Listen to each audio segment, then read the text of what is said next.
Dharmendra Pradhan education minister के resign के बाद हमारे इंडिया को एक नए एजुकेशन मिनिस्टर मिले हैं। उनका नाम है प्रहलाद जोशी, जो कर्नाटक के हैं और 5 बार खासदार रह चुके हैं और कई बार उन्होंने बड़े बड़े मंत्री पद भी निभाए हैं। प्रहलाद जोशी आरएसएस के कार्यकर्ता है। बचपन से वो आरएसएस से जुड़े हुए हैं। बीए पास है और उनकी स्ट्रिक्ट एक्शन के लिए वो जाने जाते हैं।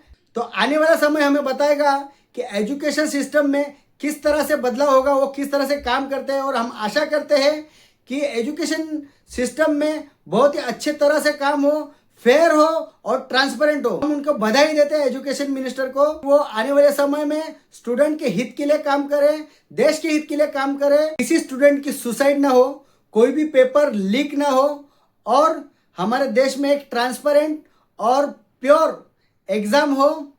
दोस्तों मिलते हैं नेक्स्ट वीडियो में। जय हिंद, जय भारत।